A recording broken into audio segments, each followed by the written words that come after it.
How's it going, everybody? Welcome back to Prime Energon, and today we're going to be taking a look at the reissue Transformers Earthrise War for Cybertron Thrust. Now, I did find this at my local Target, and they also did have Sunstreaker, which was also a pretty cool find. And these are reissues of these particular Transformers, so that's actually pretty cool. You can find this off of Amazon. I believe it was like $57 off of Amazon, and they didn't have very many options on there. But when you do a reissue, you get it at normal price. This was $35 at Target, so that is phenomenal. If you missed out on this figure the first time, you now have a second chance to do so. So let's go ahead and take a look at the packaging. So we all know Earthrise, old school packaging with the plastic window on there. You get Transformers Earthrise War for Cybertron. You get some Cybertronian writing on there. You get a nice image shot of Thrust in plane mode on this side. Going on over here, you get a nice collage of all the Transformers Earthrise.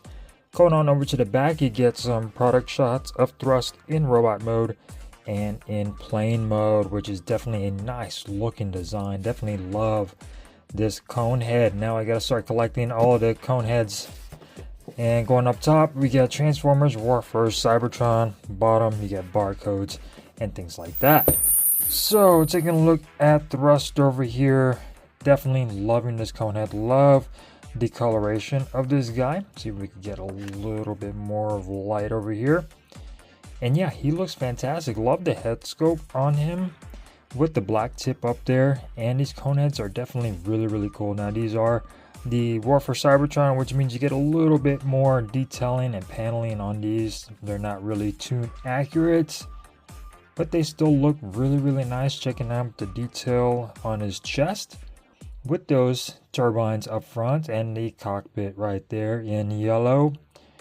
And checking out the torso done in black and a sort of like a maroon red paint on there, which looks pretty cool. Checking out the arms done in just regular red plastic and black plastic. No rays on the side.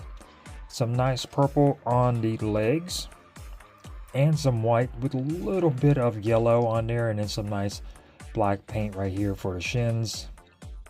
Looking pretty good. Up top on the exhaust or the intakes, you get some nice gold with some red. Looking really nice. And a closer look at that head sculpt right there.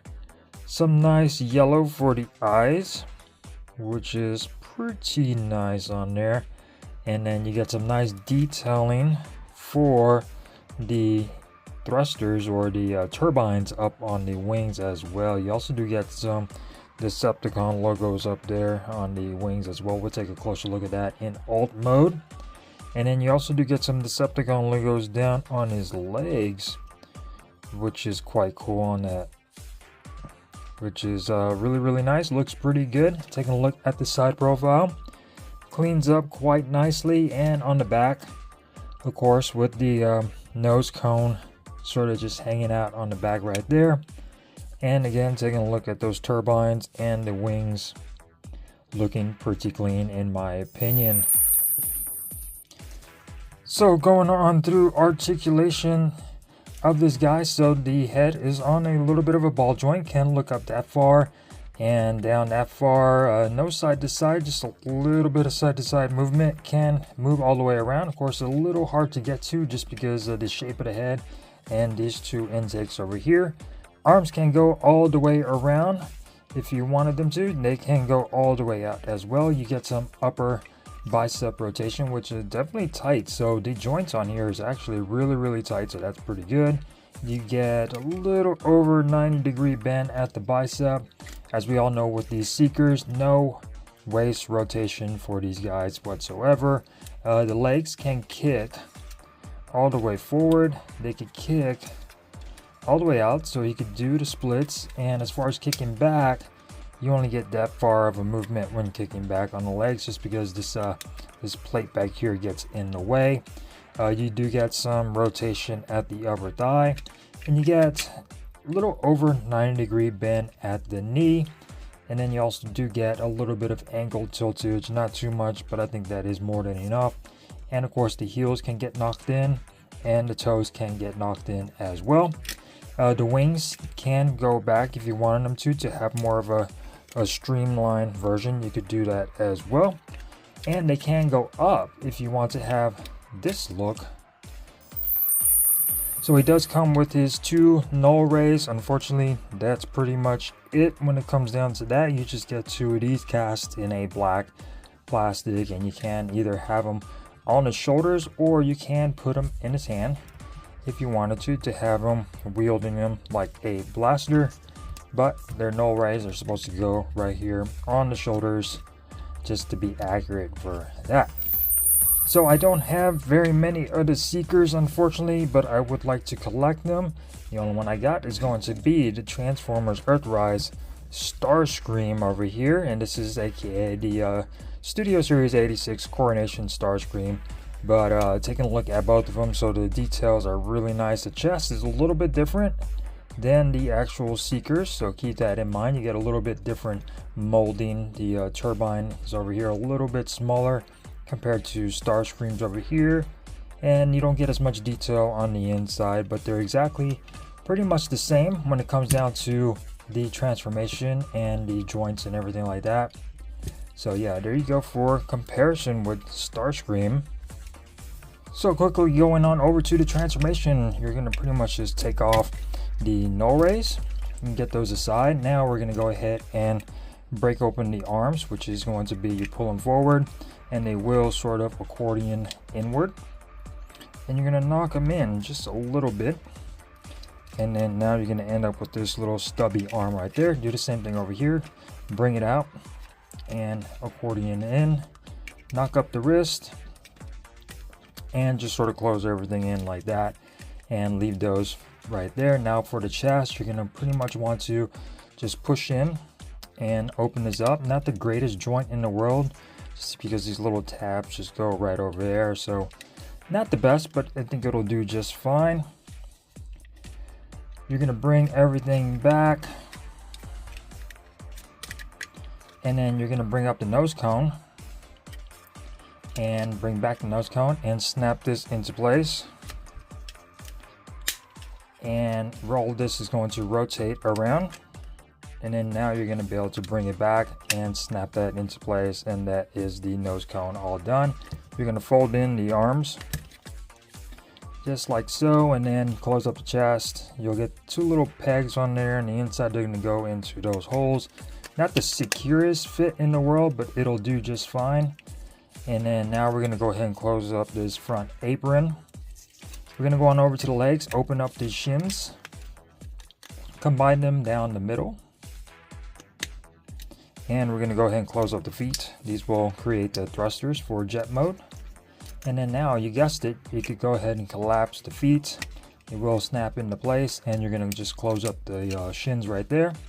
Now we're going to go ahead and bring down the fins, the wings, and just sort of group them into place. Not the securest, not the most secure connection over here for them. It's a little loose, and they do tend to come undone, as you can see right there. So I would like to have just a little bit more of a dupe in there. And there you go for transformation of Transformers War for Cybertron Thrust. Now you do have weapon storage for your null rays. You can either put them on the wings over here or on the side on his arms over here, but the instructions have them on the wings. And there you go for that. So very nice looking jet mode. I definitely love the turbines on the wings. Definitely a nice unique look for a Conehead or a Seeker. Taking a look at the side right there, and taking a look at some of the details. So you do get a orange cockpit right here. Keep in mind the nose over here was not black. I touched that up and just added a little bit of black paint.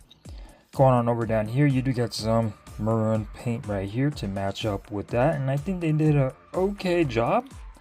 You can see it is a little bit of a lighter color compared to the plastic over here, but I think it'll do the job just fine. Some nice black over here, and there are those Decepticon logos right there. So you can get a brighter light on there. So yeah, looking really good. I love the silver paint for the turbines. They look like they will get actually spin. side profile. Cleans up quite nicely. Going on over to the bottom, you do get that hole right here in the middle, just like you did with Earthrise Starscream. Fitting to the back, some rusted in the back over here. No silver paint for this vessel like you had on Starscream. And here you go for bottom shots, which cleans up pretty well. And I definitely like this jet mode. I think it looks really unique and really cool. Conants really do have a nice jet mode and unique jet modes as well. Alright, so here we go for a quick comparison with Earthrise Starscream compared to Thrust. Looking very cool, and I like these Seekers. I know a lot of people don't like the Starscream Earthrise Seeker, but I really don't mind it. I like it a lot. It looks like a legit jet up top. Yeah, there's a little bit of a kibble on the bottom, but I really don't mind it. I think he looks fantastic. So here we go, side by side, Thrust right next to Earthrise Starscream, and they do share a lot of similarities, especially with those nose cones. Same transformation, just a little bit of difference in the wings, of course, and the coloration. But yeah, there you go.